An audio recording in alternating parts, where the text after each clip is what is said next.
Okay, ladies and gentlemen, please take your seats.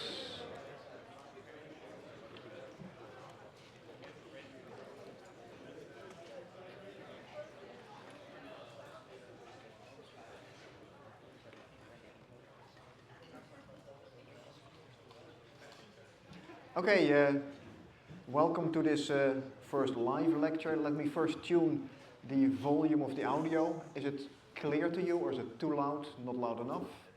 Yeah, okay. That's fine. Now, yeah. Oh, I was here in a spot where that had no reception. Anyhow, interesting. Yeah, I've never done military service, so I've never been a drill sergeant, so my voice is not that loud. Anyhow, let's get back to flight performance, flight mechanics, aircraft performance, whatever you like to call this.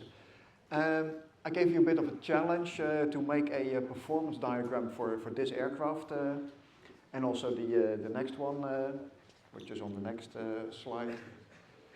I'll show you how I did things. I used Excel for this. And what I did, maybe I need to dim the light a little bit further.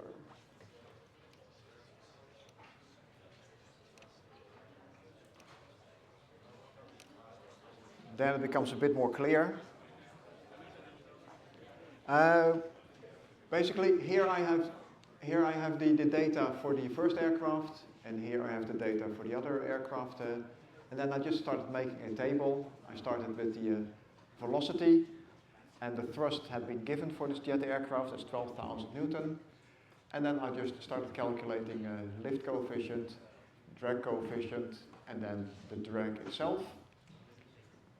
And I plotted that for a whole series of airspeeds.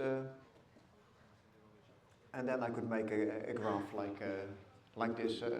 So this is the force version of the performance diagram. And I did the same for the other aircraft, the propeller aircraft. But in that case, this was my set of data.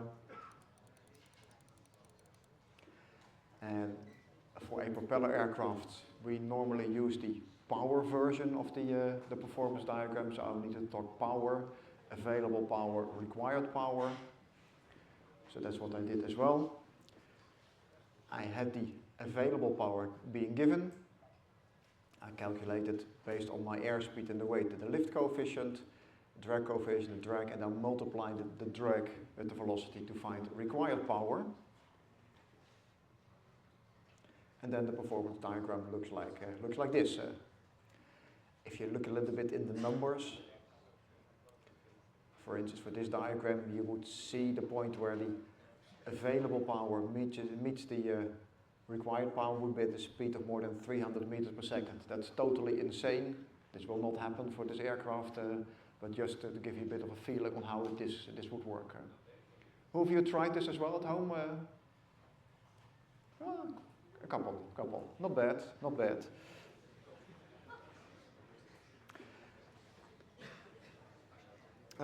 Someone before starting the course asked me, do I need to do this on the exam? Well, maybe not.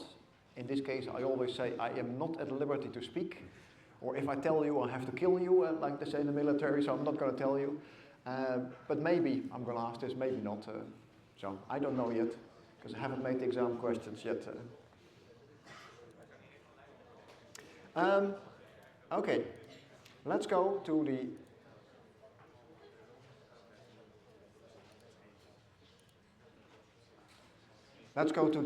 the second lecture.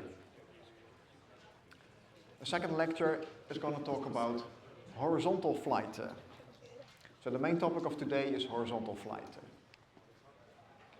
And before we discuss this, I first need to talk about a typical mission of an aircraft, a so-called mission profile. We will detail that later in the second semester in the course on aircraft design, but here I'm going to give you the basic mission profile. And it starts all by a takeoff and a climb. Then you climb to a certain, what we call cruise altitude, and at that altitude we perform the cruising flight. In the second year, we'll tell you that the cruise flight is normally not a straight and level cruise flight at one and the same altitude for many hours. If you want to optimize this, you go up a tiny bit. Why do you go up? Well, because after a while you have burned a certain amount of fuel, your aircraft has become lighter, then it becomes easier to fly a bit higher, and the higher you fly, the lower the density, the less drag you have. So normally you go up in a cruising flight, but for this course we'll say horizontal cruising flight. And then at the end of the flight you descend and then you land your aircraft. But today we're going to talk about this cruising flight. How are we going to do this? Well, we're going to look into a number of interesting airspeeds. In this cruising flight there are actually 4 points of interest. The first one is at the lower end of the speed envelope, the minimum airspeed. Another one that's of interest is the maximum airspeed. And then 2 more interesting ones is maximum range. How far can I fly? How do I need to fly if I want to maximize my range? And the last one is called maximum endurance. That means how long will I be able to stay in the air for a given amount of fuel I have taken on board. For that we need to first define flight conditions. And in this course we're going to talk about a steady flight condition. And that means a flight in which the forces at moments acting on the aircraft do not vary in time, neither in magnitude nor in direction. So in our equation of motion we will say in a minute dv dt equals 0. It's going to be a horizontal flight, and that means the aircraft means at a constant altitude. That means that the air path angle, gamma, is going to be 0. And then, and that's an assumption we have for all the cases we're going to analyze this course, it's going to be a symmetric flight. So for now you can forget about that, but the flight is symmetric. And that means both the side slip angle is 0 and the plane of symmetry is perpendicular to the Earth. So side slip angle beta is 0 and the aircraft is not turning. But that's for all maneuvers we're going to discuss in this flight. So the important thing for now is going to be steady, dv dt equals 0, and gamma equals 0. It's going to be a horizontal flight. Now let's go back to the equations of motion for the symmetric flight. These were the equations of motion and we're going to simplify them. And actually I think you already have seen the outcome of the simplification, but I'll do this step by step. What we're going to say, looking into this equation, we're going to say dv dt equals 0. So this term is going to disappear. Furthermore, we're going to say air path angle in horizontal flight is 0.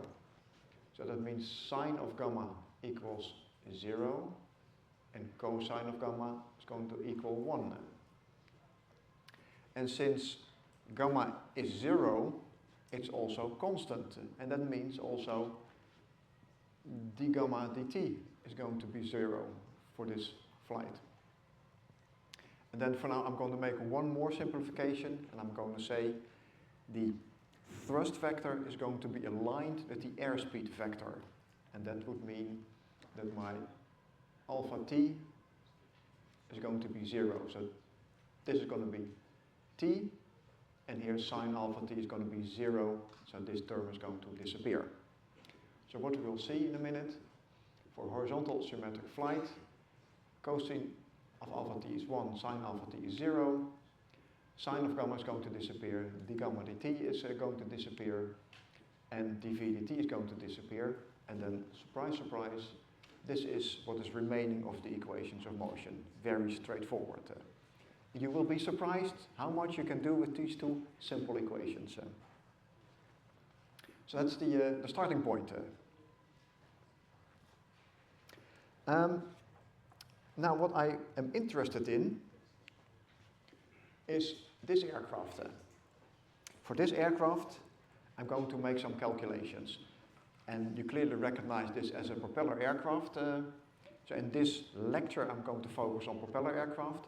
On Brightspace I'll post a little document where the derivations are being done for jet aircraft. Because we do jet and we do propeller aircraft, this lecture I'm going to focus on propeller aircraft. This very interesting aircraft, very, very long range aircraft. Spirit of St. Louis was the first to cross the Atlantic. Charles Lindbergh was the person behind this. It now seems so obvious because you just book a flight and you go literally everywhere non-stop. Well, in those days, several people tried and many died in the course of doing so. But Charles Lindbergh was the first one who was successful. Yeah, those were the pioneers of aviation. Also, one of the Wright brothers died, I think, in an aircraft crash. So I would always say, don't try this at home. But the interesting thing for this aircraft is, it has been extremely well documented. And we have the full drag polar. And you recognize now, we have a two-term drag polar. We have CD equals CD0 plus K1CL plus K2CL squared. So K1 is minus 0.0880 and K2 is 0.169. And for this aircraft there's also a maximum lift coefficient. And we have engine power that we're going to use 236 horsepower at 1800 RPM. Revolutions per minute, by the way. And the wing surface area is 29.7 square meters. So that's going to be the input here. Now, I can make a performance diagram for this aircraft. That's exactly what I did for the pea shooter and the other aircraft. So I can make a performance diagram. And that would look like this. And the interesting thing is that based on calculations, the Excel file, you can see that it is very close to reality. This was the NACA report which analyzed this aircraft, and you can see the flight test data, which are the blue squares. The match is really astonishing. By just a very simple calculation with this two-term drag polar, you get very, very close to reality. It's a very good system. Okay. Now, we're interested in a couple of points. If I put the engine power in here, then I also have the full performance diagram, the red line here. You could also estimate what's going to be the maximum speed, but I'll talk about that in a second. And what I'm going to do now is to find minimum and maximum airspeed. I'm going to talk about range, I'm going to talk about endurance. When I have time today, I'm going to talk about a thing called speed stability, and then a summary, but maybe that's for Thursday's lecture. So, minimum and maximum airspeed. This is the starting point. Propeller aircraft, steady, horizontal, symmetric flight. Lift equals weight, thrust equals the drag. And then, well, it's pretty straightforward to find minimum airspeed. I will do this in a couple of steps on the... let me see what I'm going to do now. Probably it's best to go to PC1. For those who are in the lecture room, it's handier to have all the quad screens, but for the ones at home, it gets very tiny on their screen, so I'm going to use it in a couple of larger steps. So I'm going to use the screen here. I don't know whether it's readable here, but you can anyhow see this on this screen. So we're going to talk about minimum airspeed. Oh, that's very big.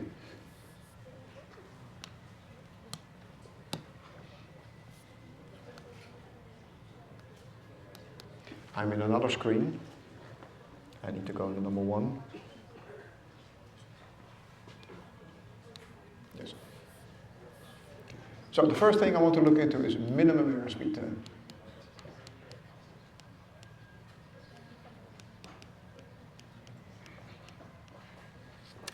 And what I know for minimum airspeed, my lift coefficient is going to be the maximum lift coefficient. You know that, of course. When you want to fly slow, you fly at maximum angle of attack, the maximum lift coefficient.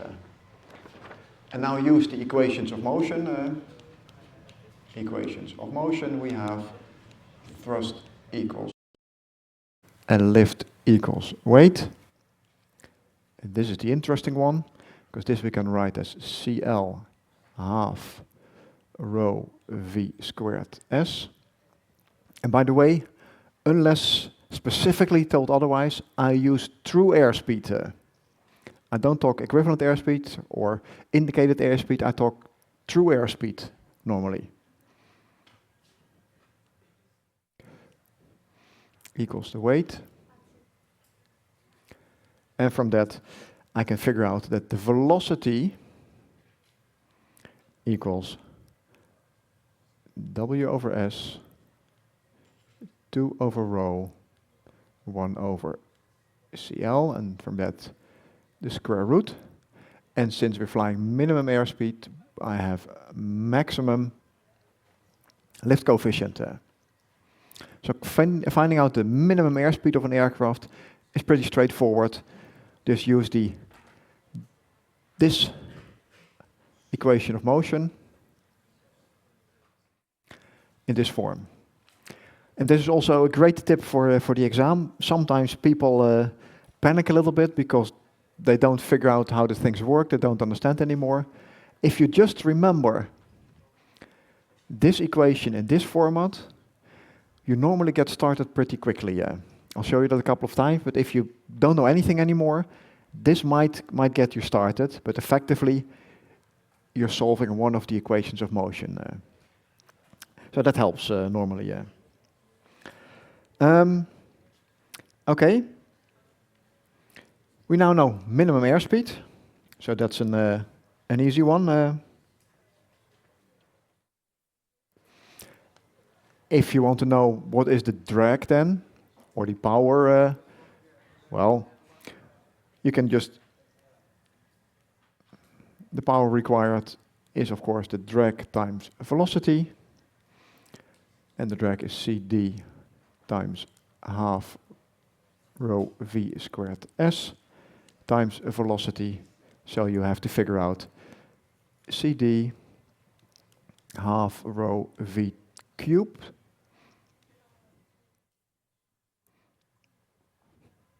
and then you have the drag of the aircraft, and then you can plot that in your performance diagram. So you have the power required. You can put that in the performance diagram, and then here I have the power, here I have velocity. Then you have one point in your diagram, and in the end we'll see that the curve starts developing like that. Okay, one thing done. Let's move on to the next one. Let's look into maximum airspeed.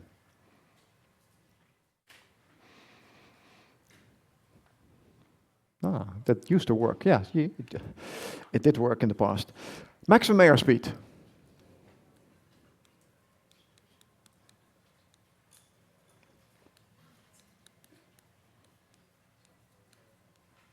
Maximum airspeed. What we're looking for now is the following point.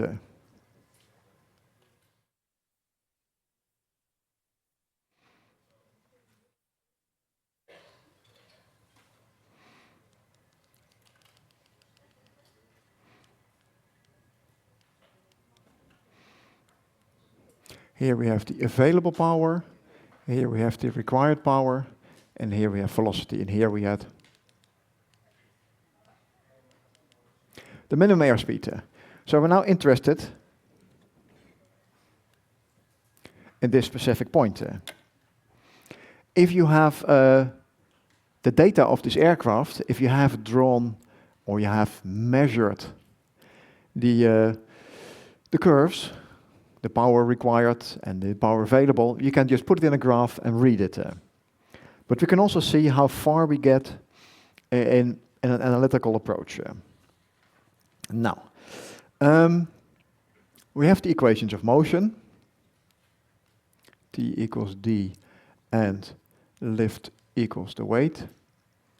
Or equivalent from that the available power equals the required power.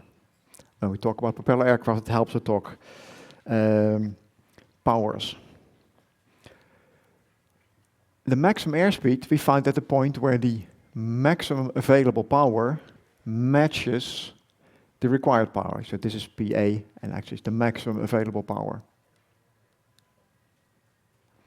Okay, now we know that, and that is just a number, so we're going to say PA max equals the required power equals the drag times the velocity. And now I'm going to do a little trick that we're going to do very, very often in this course. It's a very simple one. I'm just going to multiply this by 1. D times 1 times V.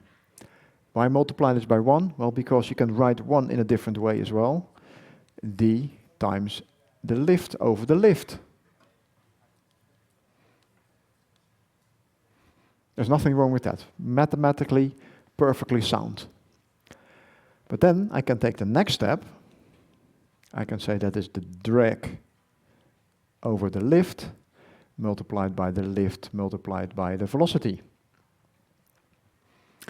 And then I can take the next step.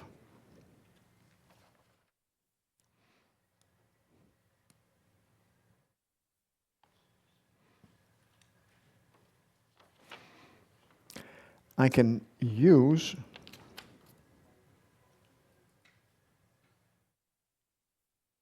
the other equation of motion. And then I can say, I'm going to move this a little bit further. I'm going to use that for this term. I'm going to say then, this is the drag over the lift multiplied by the weight multiplied by velocity. So I have now gotten rid of one of the unknowns, which is the lift force. And I'm assuming that I have a given weight.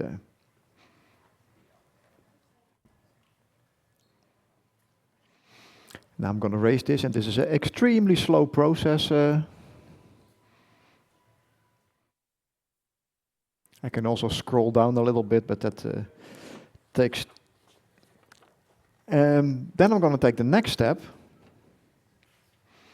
I'm going to write this as CD half rho V squared S over CL half rho V squared S times the weight times velocity, which then becomes CD over CL times the weight times velocity. Why would I do that? Well, I'll show you in a second. But this is a way that we're going to use multiple times because we know something about CL and CD. We know CL and CD via the drag polar, the lift drag polar. And that is what I'm going to use now. And why am I going to do this? Well, because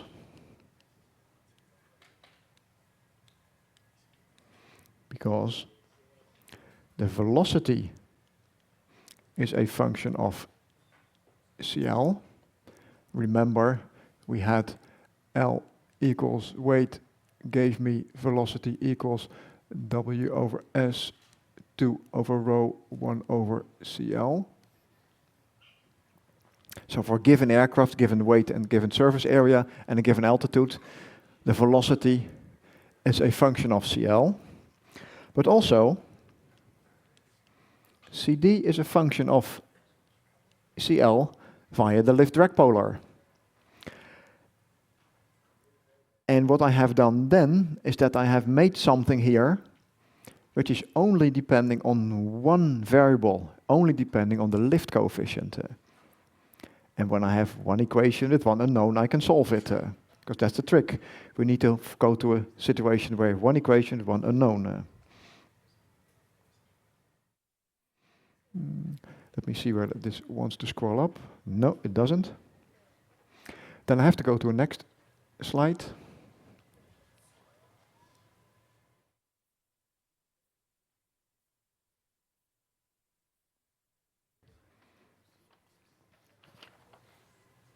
Now, I furthermore know that CD equals CD0 plus K1 times CL plus K2 times CL squared.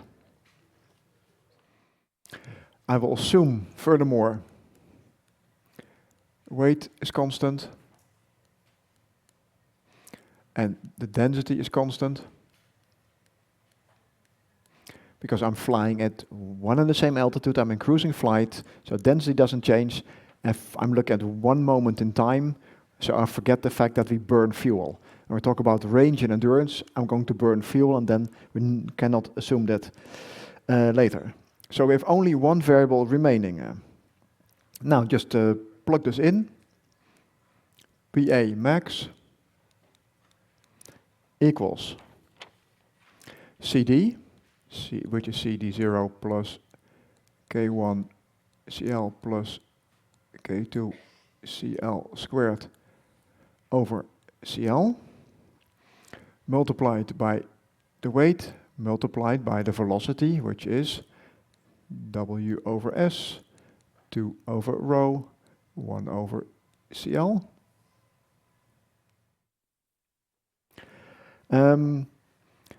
What is now handy is to put everything into one big square root. So what I can do is now CD0 plus K1 CL plus K2 CL squared over CL squared large big square root W squared times W over S 2 over rho 1 over CL.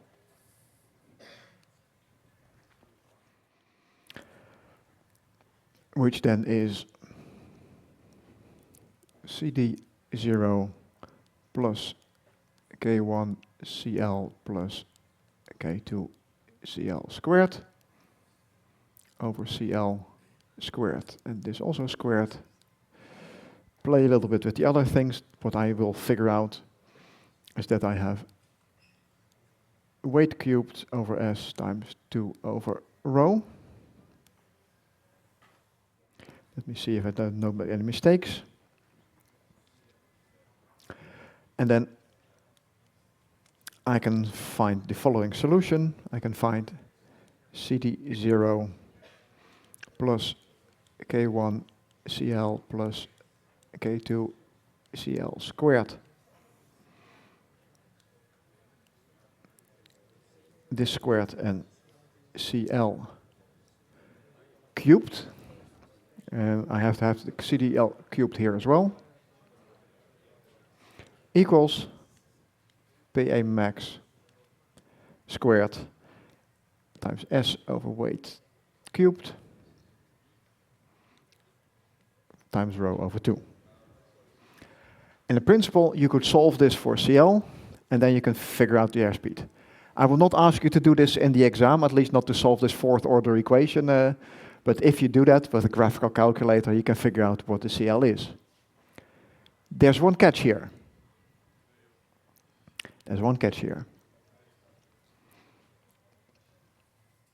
And the catch is the following. If I have my performance diagram, I have here my required power, and here I have my PA max. What I'm interested in is the maximum airspeed. So when I solve this, I will find this pointer. But I will also find another pointer. I will also find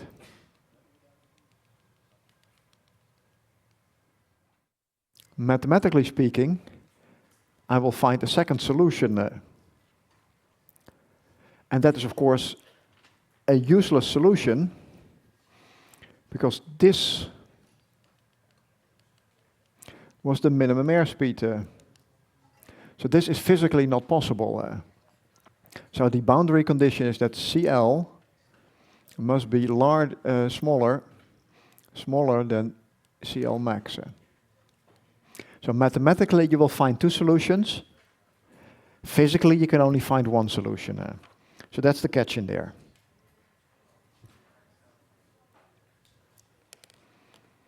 Okay,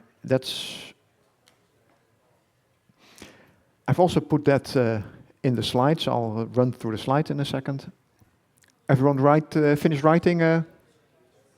Yeah, more or less. Okay. Well, for this aircraft, this was the data that I've been using. So the numerical example, and then I could find a minimum airspeed of 114 kilometers per hour. But what you also see, that in fact this is weight dependent. So I have first made the calculation for the maximum weight, but also I have been given here the minimum weight. And if I plug it in for minimum weight, you see that the aircraft can slow down much further. So when you have a lighter aircraft, you can fly slower.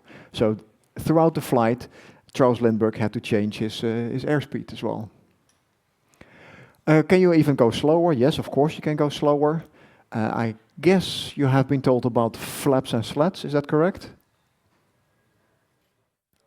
No? Okay, then I'll tell you. You know about in aerodynamics, it helps to have some curvature in the airfoil, because then you can deflect the air further down and thereby, according to Newton's third law, have an equal opposite and collinear reaction upward direction, which is called lift. And that's what people do by changing the curvature of the airfoils by what they call so-called flaps. They can be very simple. This is called a plane flap. This thing is called a split flap. And the more interesting it becomes is you had a gap there. And this gap is there because the flow over the top surface of the airfoil gets a bit tired, so to say. You get all kind of separation maybe. Well, Nando Timmer told you all about this. And what you can do by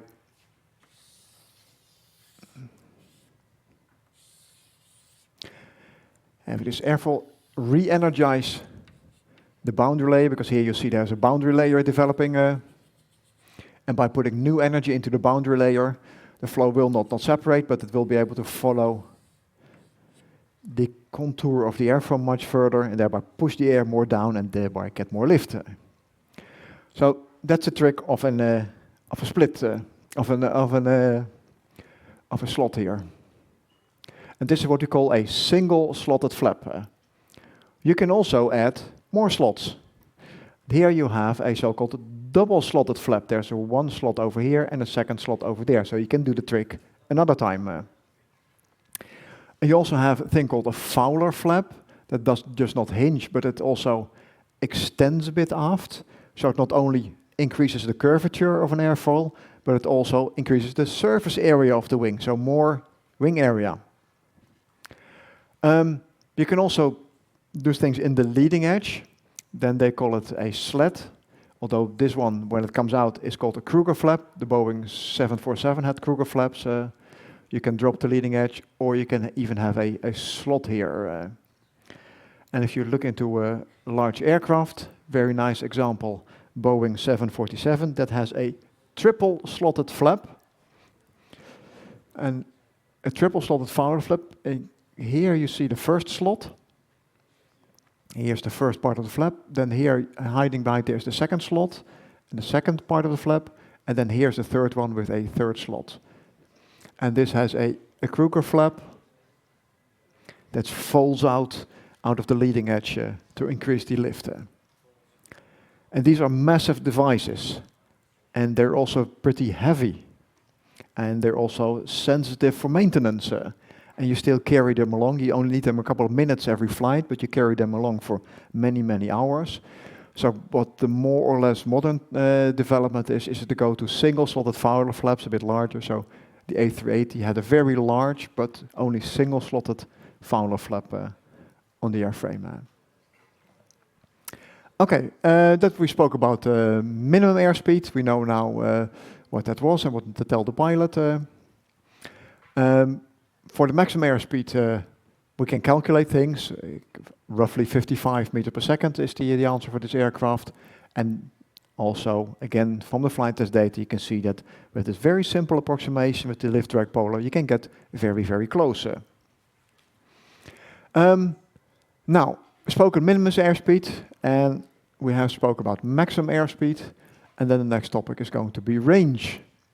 And that means, how far can I go with the aircraft? But let me first check here, are there burning questions from the people online? Okay, so they have fallen all asleep, or they're still very up to date. Let's talk about range.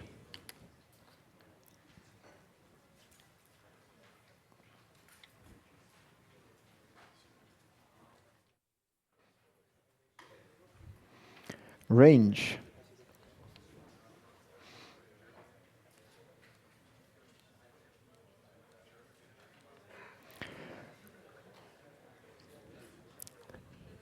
What does it mean, range? How would you figure out, yeah? Yes, range is about distance, and that's very important. With a given amount of fuel, we want to cover a certain distance. So when I burn fuel, when I burn a kilo of fuel, I want to maximize the amount of meters I travel. So a measure for range is the meters per kilo of fuel. So I want to figure out something, a parameter that gives me the meters I cover per kilo of fuel. Keep that in mind, so range. So what I'm going to use is a thing called, a parameter called specific range.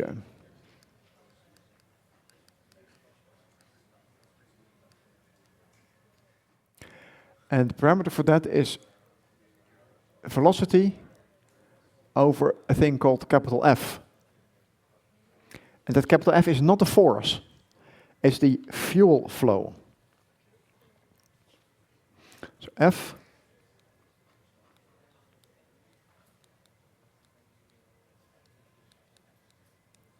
fuel flow. And if I look into the units of this, I have here meters per second.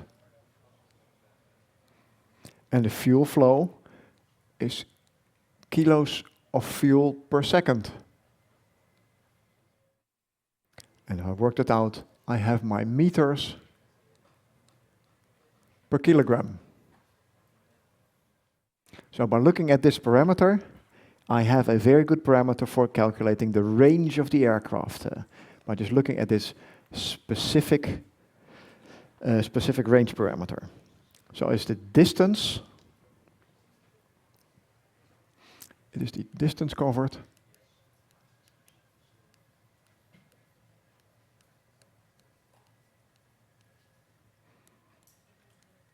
per kilogram of fuel. Distance covered per kilometer of fuel. And I need to optimize this, so I need to, of course, some way to find to optimize this.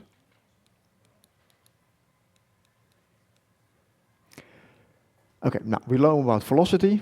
Question?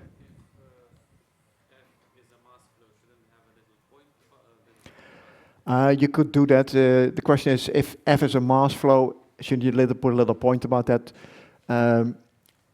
Quite often, instead of F, we use m.F, the mass flow fuel. But in aircraft performance, we do a couple of other things every now and then. We have also weird coordinate systems, so I reserve the right to do other things. Fuel flow. I need to optimize this. Well, let's talk about this fuel flow first. This is, by definition, a specific fuel consumption times the brake horsepower, or the shaft power, you could call this. Where CP is not a pressure coefficient, is specific fuel consumption.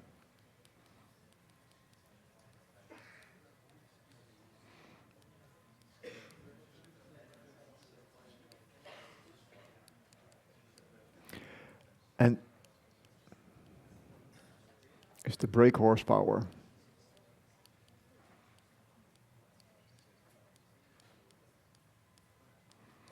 Or shaft power.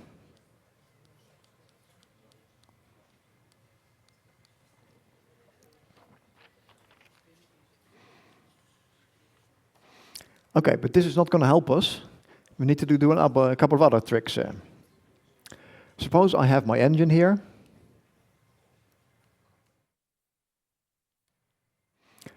And on that egg, there's a propeller there. And this engine gives me, and then in the end I have available power. And in between there is the propulsive efficiency. So what I have, the available power equals the propulsive efficiency times the shaft horsepower. Plugging that into the equation, I get my fuel flow equals my specific fuel consumption multiplied by the available power over the propulsive efficiency. And now we have to make an assumption. Well, actually, we have to make two assumptions. The first assumption is that in cruise flight, the engine performs more or less normally, and we can say that the specific fuel consumption is more or less a constant.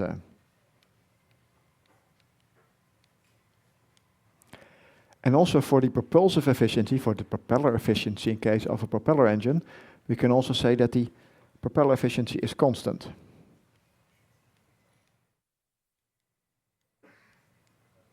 Remember, we had this efficiency curves, velocity, efficiency. They were a bit depending on airspeed, but depending on the pitch angle of the blades, we could say, okay, we can more or less make this a constant. So we assume a adjustable pitch propeller, actually constant speed propeller is formally called. And there we assume constant. So when we have this, we can plug that into our equation. So combining everything, V over F equals V over Cp over eta j times d times V equals eta j over Cp times d. Because the available power is drag times velocity. Because it's exactly the required power at the moment we fly. Why is that? Because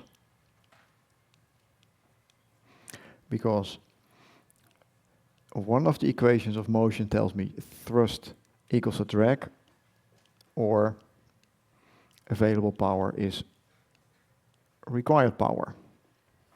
So that I have now implemented in this equation. I'm going to save this because we might need that. So that I'm going to PC2.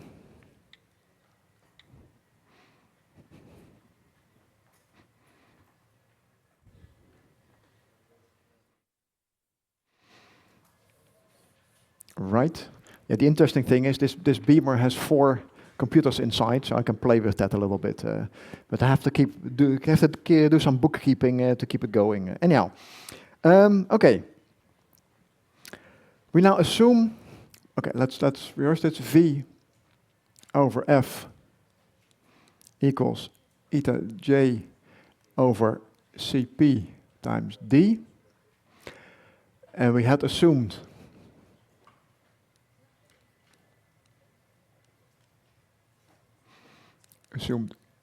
eta j and Cp are constant.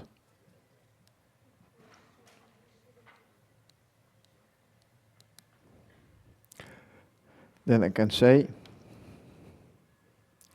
that this is equivalent to 1 over d. The ratio is equivalent is proportional to 1 over d. Dus when I want to maximize range,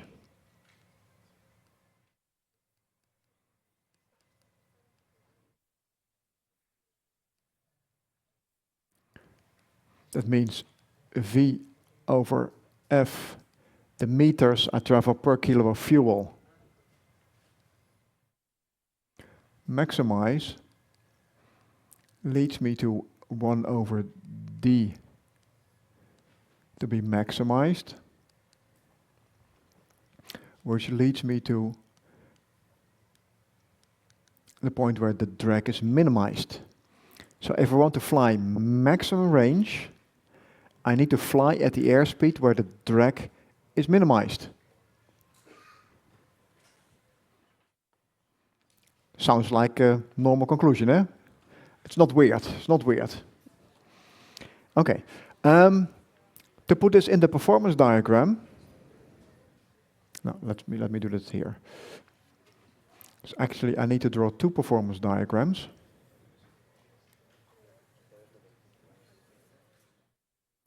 Here I have the power version of the performance diagram, and here I have the thrust version of the diagram.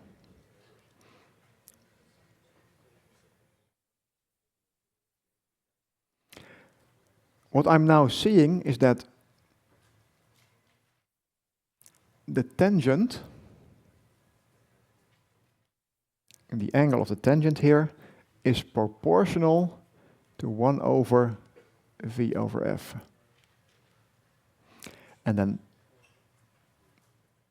this is the point where I find the maximum, or the optimum performance. And if I translate that into the force version of the performance diagram,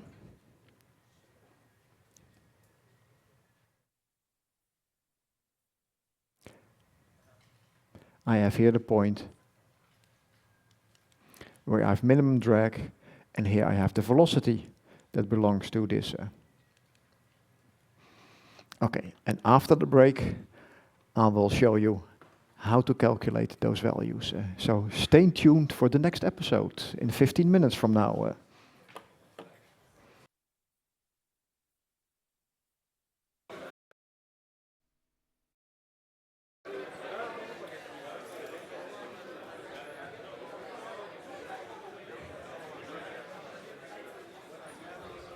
Okay, while the last ones take their seats, I have one question specifically for the students joining us from home.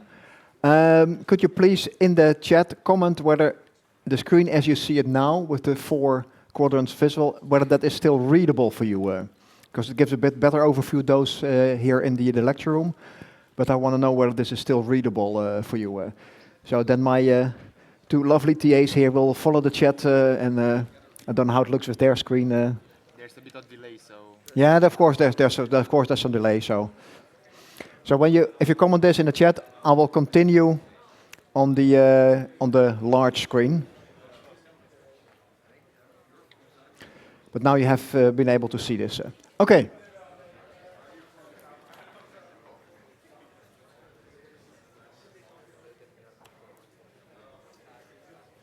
Let's go back where we were.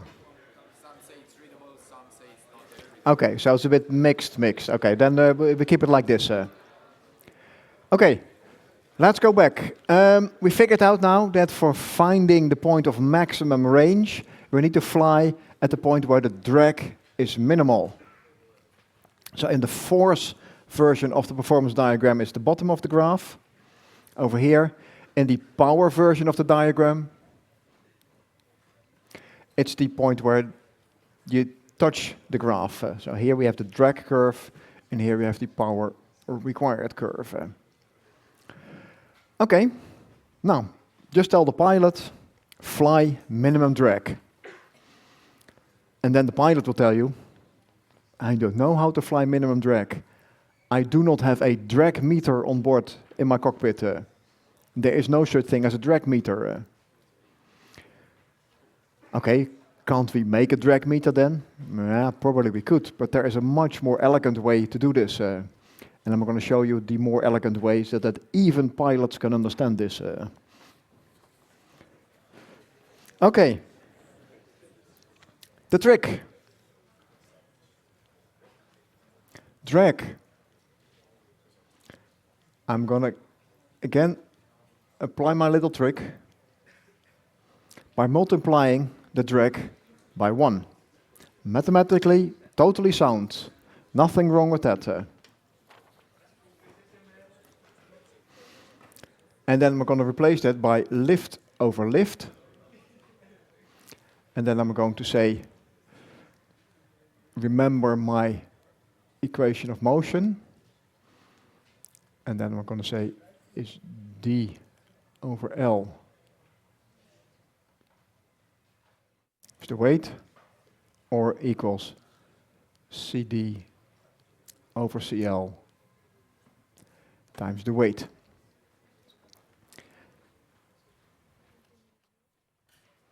Now, if I want to fly at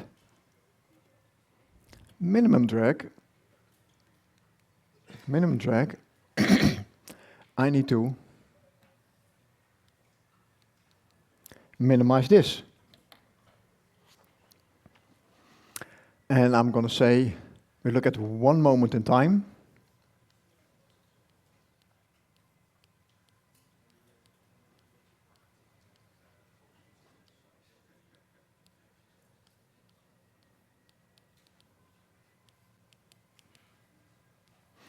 And thus we can say the weight is constant in this one moment in time. And I'll come back to that later because the weight will change.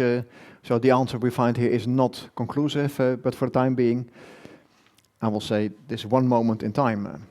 And that means that we can say minimum equals CD over CL. Minimum multiplied by the weight. So if you want to fly maximum range, you need to fly at a lift to drag ratio. You need to fly at, thus we need to fly CD over CL minimum, or of course equivalent CL over CD maximum. And we'll use that quite a couple of times. When the mathematics initially tell us to minimize something, we can convert that into maximizing the opposite there. So, this is what we need to do. Let's go to the next screen. Let me see which one I have not used. I have not used number 4 it is. Let's go to PC4.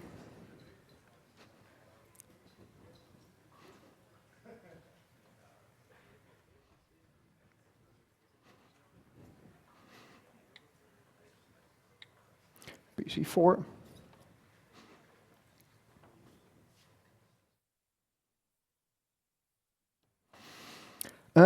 Okay. What I must do, I must either just minimize or maximize the values. So what I'm going to do, I'm going to say mathematically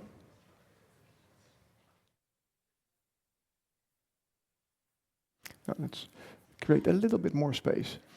Mathematically, I'm going to do the following. I'm going to take the derivative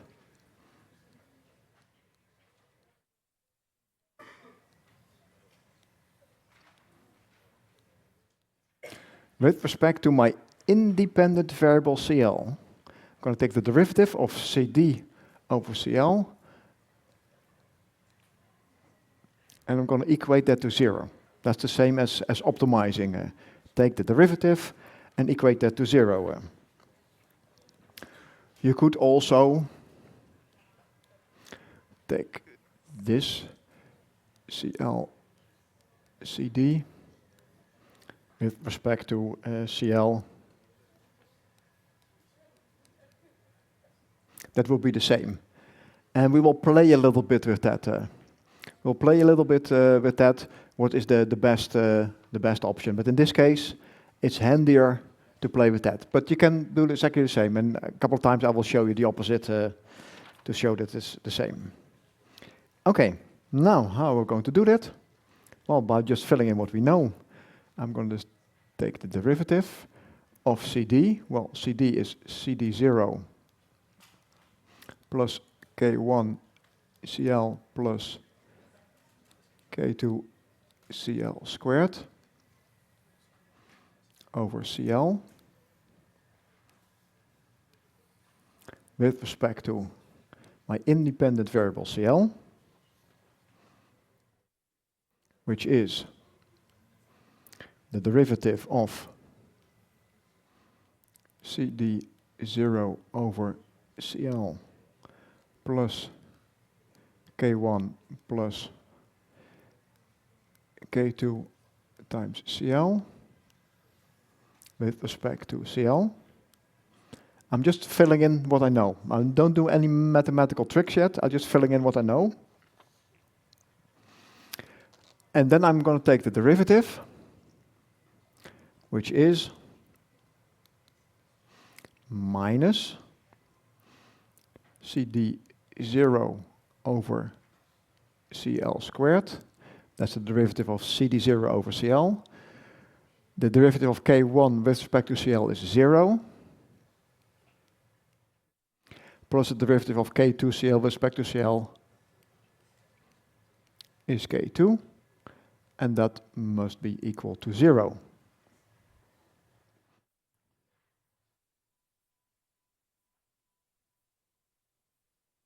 So the equation I find minus CD0 over CL squared plus K2 equals 0. And from that I find that the CL value equals CD0 over K2.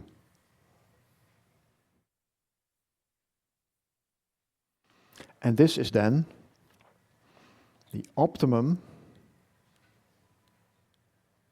value. So if I fly at the CL value, which is equal to the square root out of CD0 over K2, then I fly for maximum range. Okay, I'll come to your question in a second. What do I tell the pilot? Well, please fly at CL equals this value. And then the pilot says, I don't have a drag meter and I don't have a CL meter. So what to do next? Who has the answer?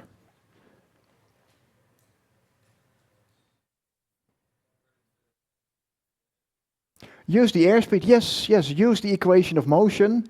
Use the equation of motion. Lift equals weight. And thereby V equals W over S. 2 over rho, 1 over CL. So I can find the optimum value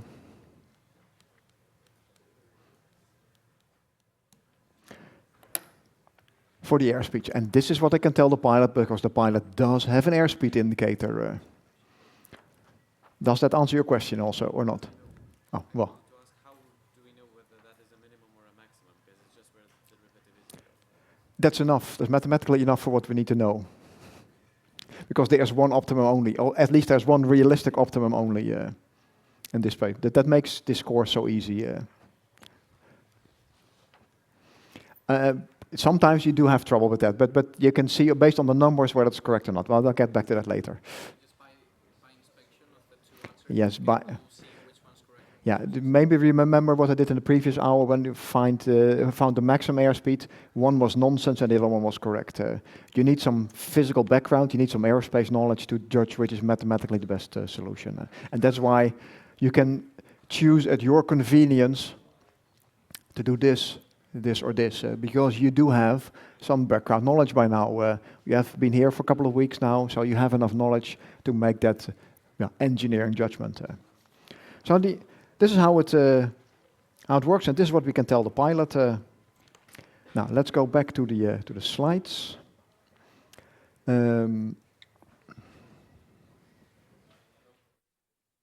Shall lower it a little bit.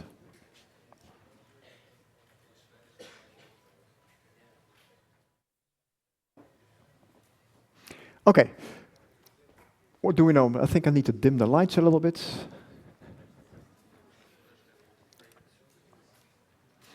And this is not an invitation to fall asleep, of course. Now, for the Spirit of St. Louis, this was the data we had so far. And then, of course, the key point was what to tell the pilot. Yeah, minimum aerodynamic drag. Well, we now know that this is what we need to do. We need to take the derivative, find an optimum CL value, and then translate that with my equation of motion into the flight velocity that he or she can see on the airspeed indicator. And you can find that in the performance diagram. I showed you, you need to look at the tangent to this curve, which is the bottom on this curve, the force version and the power version of the performance diagram. So the tangent there. In principle, you could figure out what is your range or your specific range, V over F, for any point in the curve by looking at the angle of this point. This line should be up a tiny bit further, but the angle of this curve here determines my specific range. And where this angle is minimized, where it is tangent, you find the maximum performance. Now here's some data. I've just solved my equations. The optimum airspeed with the optimum lift coefficient. This was the optimum lift coefficient, plugging in my numbers with this aircraft data. Then I found my lift coefficient. I find my optimum airspeed. In this case, 30.45 meters per second, about 100 kilometers per hour. But you also see that in this equation you have the weight. So there is a weight dependency in this. So this is what we figured out. Now, if you want to put in the numbers, here's some more data. For this aircraft, we estimated the propeller efficiency to be 0.75 and the specific fuel consumption 6.45, 10 to the power minus 8. When you look in specific fuel consumption, you always find a very, very tiny number. 10 to the power minus 7, 10 to the power minus 8. This is not a large number, it's a very small number. And why is that? Well, because aircraft are so bloody efficient. They only use a very little amount of fuel. It's still too much for sustainability purposes, but it's very, very efficient. And the unit, in this case, is kilos per watt second. And this is CP. This is for propeller engines, specific fuel consumption for propeller engines. If you look at the jet engine, people normally use a CT, T for thrust, and then the unit changes a little bit because then you have to do with forces instead of with powers. So look carefully at the units. But in this case, 6.45, 10 to the power minus 8. And then you can calculate the specific range. And from flight test data, you can see that it's pretty close, so only a 4% difference. And for a fuel consumption, this is very good. This is pretty accurate, knowing the little amount of knowledge we have so far. What does this number tell me? Well, actually, it tells me that the aircraft can fly a little more than 8,000 meters, more than 8 kilometers on 1 kilo of fuel. And this is a very old aircraft. Nowadays, this is much, much more efficient. There is an effect of weight because we lose weight. If I move through the flight, I can see that my performance diagrams start changing. At least the power requirement curve changes. In this case, I have made some drawings here for the black one is for minimum weight, the red one is for medium weight, and the blue one is for maximum weight. And you see, if you want to draw the tangent, and I think I've done that, you see that the optimum point from high weight to low weight changes. So throughout the flight, Charles Lindbergh needed to fly slower and slower and slower. He started at, let's say, around 45 meters per second, and he ended a little over 30 meters per second. So the moment the flight progressed, it took longer and longer and longer to cover a kilometer. But the aircraft becomes more fuel efficient, of course, because it weighs less. So here you see the tangent lines. You had to draw for that. As the homework, I'll give you this aircraft, DC-3 propeller aircraft. I have some data for that. Specific fuel consumption, propeller efficiency, available power, mass, stall speed, etc. So I want you to draw the performance diagram, power version of the performance diagram. I want you to find the CLmax and the maximum airspeed. And I want you to calculate the maximum V over F. What is the maximum specific range for this aircraft? I'll post the slides after the lecture so you can see that and work on that for Thursday's lecture. Next one, let me see. Oh yeah, I have enough time. Next one is endurance. Endurance tells me how long can I stay in the air? How many minutes or hours can I stay in the air? And of course, we want to optimize that. So what we're going to do here is look into, for a given amount of fuel, how long can I fly with that amount of fuel? So it's now more time related than instead of distance related. So let's go to the screens again. I'm going to PC2.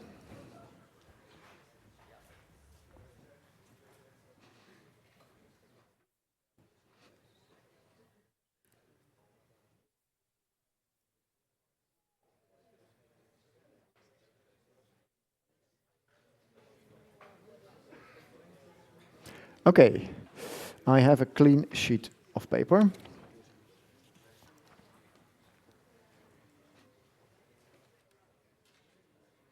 Give you a little bit more light. Endurance. Yeah.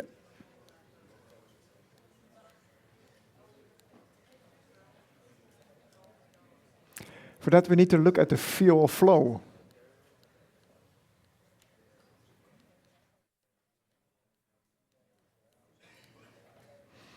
Because I want the fuel to flow as slowly as possible to minimize the amount of fuel I need per second, per hour, per day, or whatever. So I look at the fuel flow. F equals, of course, in units, kilos per second. So I want to have the fuel flowing as slowly as possible. And F, we remember, was CP times the shaft horsepower, or the brake horsepower, or what we did, CP times PA over propeller efficiency, which was also CP times the required power over eta J. Because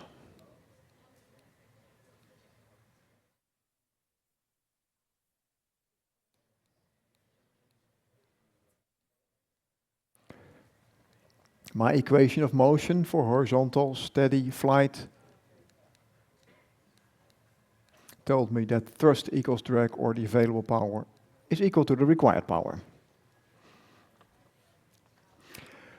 Now again, I'm going to assume that my specific fuel consumption, CP, and my propeller efficiency are constant.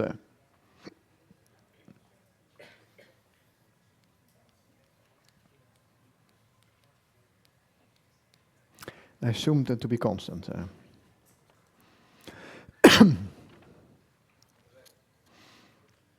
And that means that for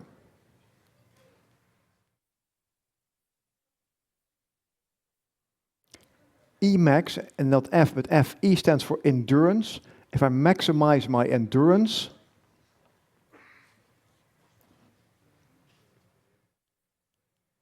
I need to minimize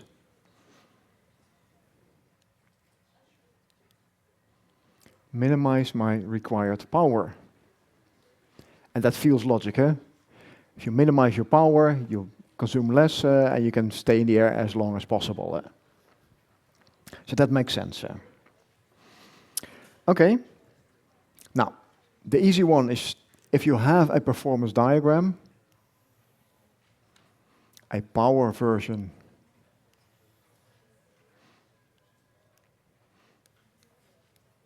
then you find the lowest point.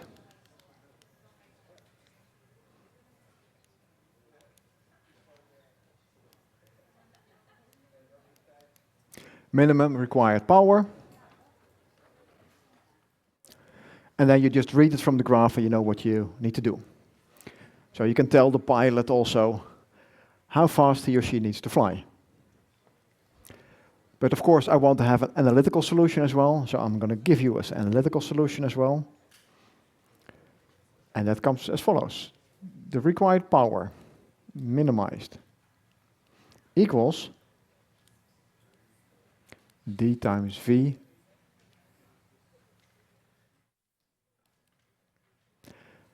that the product of drag and velocity needs to be minimized. I cannot say that I need to minimize the drag because it's drag times velocity. There's the product that needs to be minimized. We have to be careful with that. Okay. Let's do my little trick again. I'm going to multiply this by 1 and write 1 as lift over lift. And then I'm going to say one of my equations of motion is lift equals the weight. So I can immediately convert this into CD over CL times the weight times the velocity. And for the velocity, we know W over S, 2 over rho, 1 over CL. So effectively, I have now applied the lift equals weight twice. One time to get the weight here, and one time to write the airspeed in another way. But that equation is valid because that's one of the two equations of motion we have in this case of horizontal steady flight.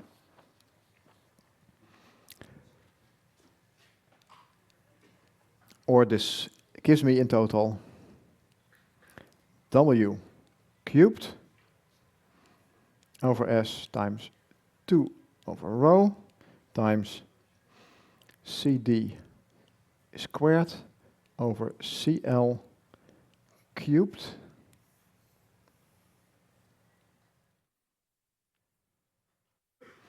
and of course that needs to be minimized.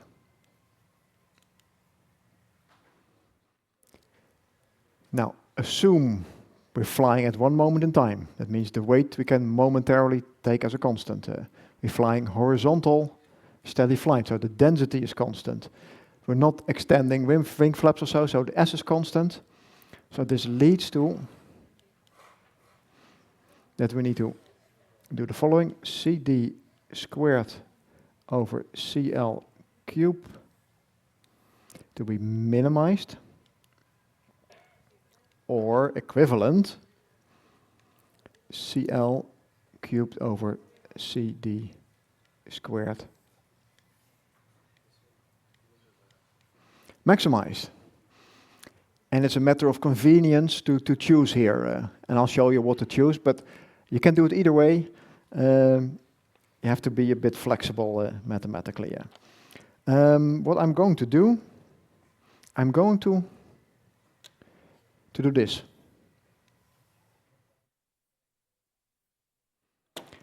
Why? Because it has proven to be more convenient. But I can also do it the other way around, but this is what I'm going to do. So let's go to my next screen.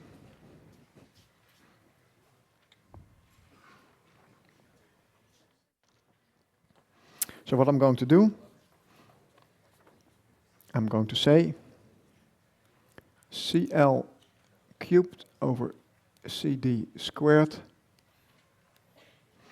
I need to maximize. Well, how do I do that? Take the derivative with respect to the independent variable and equate that to 0. What is my independent variable? Well, that is the lift coefficient, because CD equals CD0 plus K1CL plus K2CL squared is a function of CL. So what I need to do, I need to take the derivative of CL cubed over CD squared with respect to my independent variable CL and equate that to 0. That's what I need to do mathematically. Again, you can also take the other form. It's a bit more involved, but you'll find the same answer in the end. Okay. If you think this looks a bit difficult, sometimes it helps to say, well, CL equals X and CD equals Y, and then you need to do the same thing, but with X and Y, sometimes it works handier. But I use the way we use it here. Okay. You have to be careful here, because here there's no easy way to write it like we did in the previous example. So you need to apply a quotient rule. So apply the quotient rule.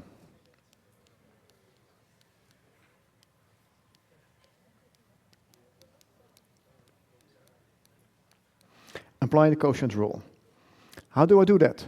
Well, I'm just now taking the derivative of this term with respect to CL.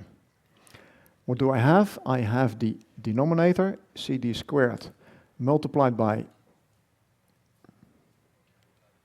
3CL squared minus CL cubed times 2CD. And now be careful, multiplied by dCD, dCL. You need to apply product rule as well. Divided by CD to the power 4. And that must equal 0. And quite often I see that people have the tendency to forget this term, but I take the derivative of CD squared, which is 2 times CD, but CD is a function of CL, so you need to apply the product rule. So you need to take this term into account. So this is coming from the product rule.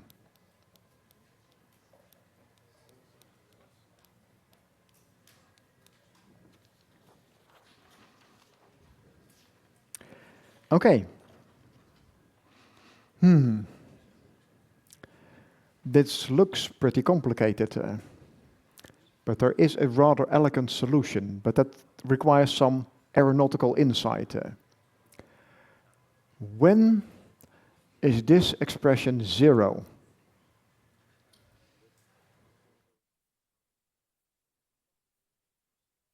Say again? Yeah, if the denominator is 0, under the condition that the denominator is never 0. Otherwise, you get 0 over 0, and that is nonsense. Okay, that would solve our problem. But can we be absolutely sure that this is never 0?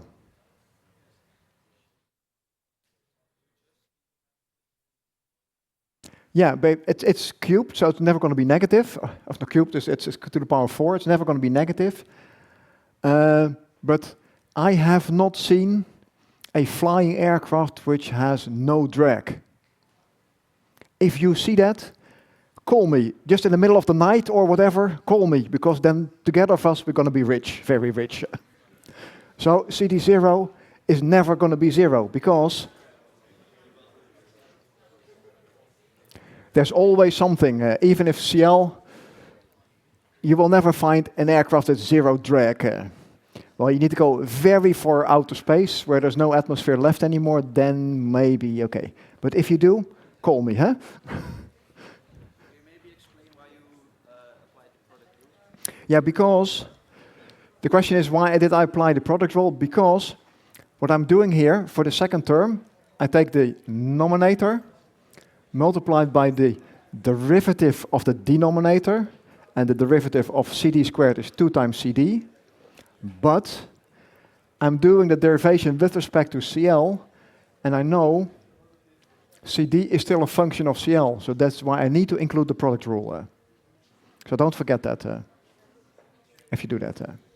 So we can say CD to the power 4 is never 0, and if you find something, you call me. And that means that we can simplify things. Oh, other way around.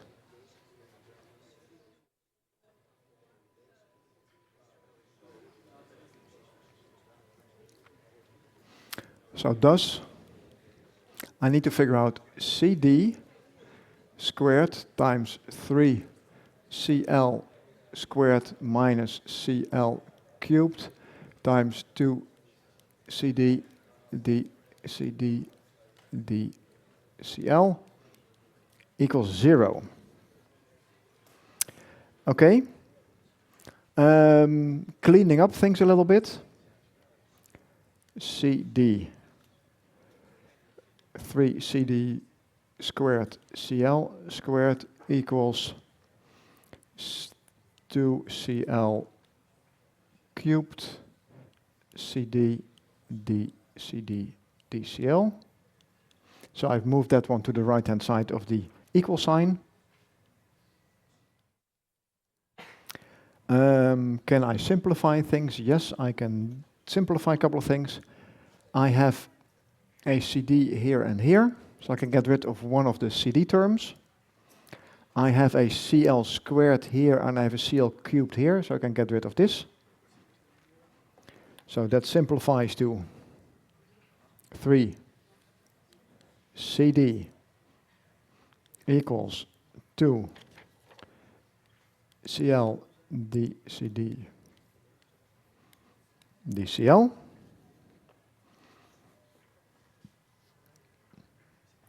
And then I'm going to use this term,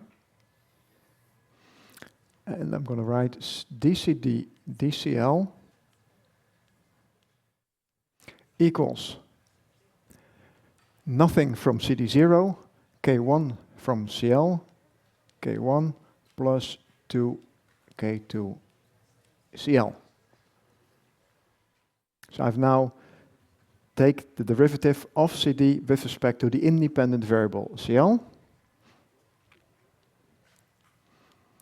That leads me to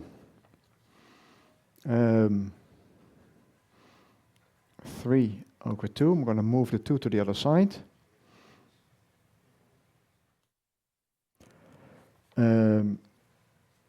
Times CD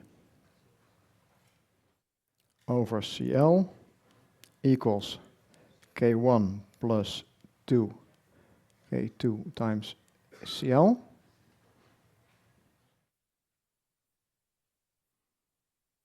And I'm looking for the CL value. I need to fly it, but I still have one term, CD, which is a function of CL. So I need to fill in my lift drag polar once more. So which is equivalent to 3 over 2 times CD0 plus K1 times CL plus K2 CL squared over CL equals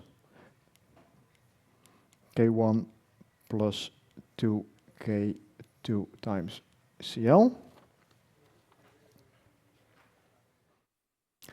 And then the next step is to move this CL over here. And for that, I'll wait a second till you've been able to copy that down. That gives me the opportunity to take some sip of cold tea.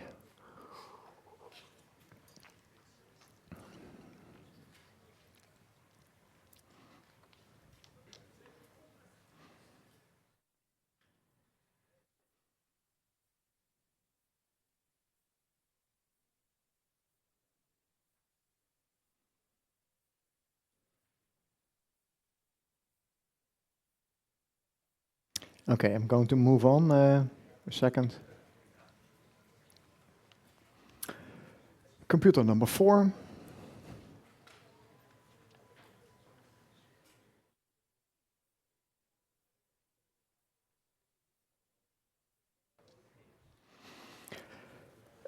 Where do I stand? So, what I have, I have 3 times CD0 plus K1 times CL plus K2 CL squared equals 2 K1 times CL plus 4 K2 times CL squared. I can now group anything, or group everything order terms. So I get CL squared multiplied by 3 K2 minus 4 K2 plus I get terms related to CL, that is 3 K1 minus 2 K1 plus 3 times CD0 equals 0. Oh, what did I do? I have to go back. I was too optimistic. Grouping things, so I get minus K2 CL squared plus K1 CL plus 3 CD0 equals 0. And this is a second order equation in CL. Recognize ax squared plus bx plus c equals 0. And we know that we have the square root formula to solve that. Square root formula.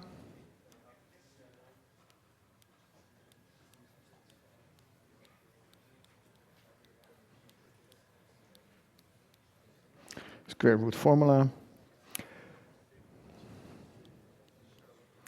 Then I get CL 1, 2. I will find 2 solutions here. And you will need to apply some engineering judgment to see which one is the correct one. But that is normally pretty straightforward. If I apply the square root formula, minus K1 plus or minus square root of K1 squared plus 12 K2 CD0 over minus 2 K2, or that is equivalent to K1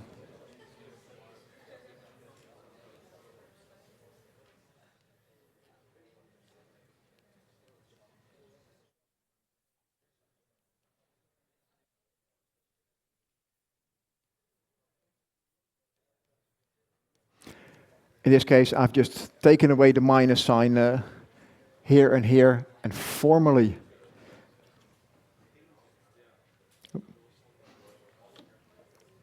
then I need to write here minus and plus, but I don't care about that. That gives me 2 solutions.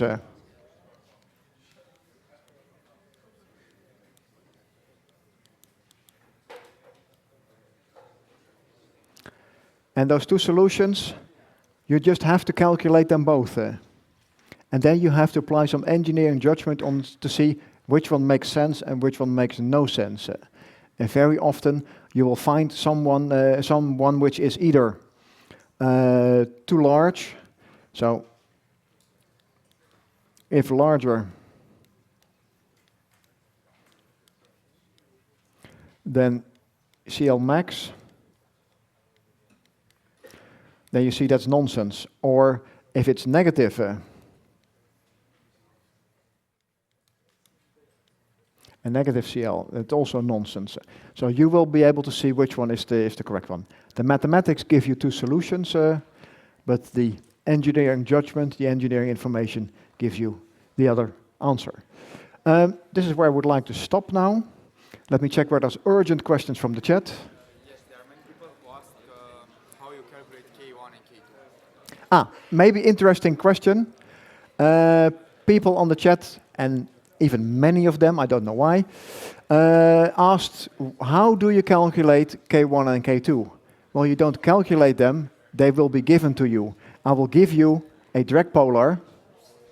I will give you a direct polar, either the one term, CD equals CD0 plus CL squared over pi AE, or I give you the two term,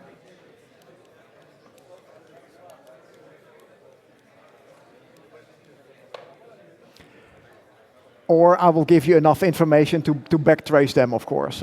I can do all kind of tricks there. Okay, I will see you on Thursday. So, as the British would say, class dismissed.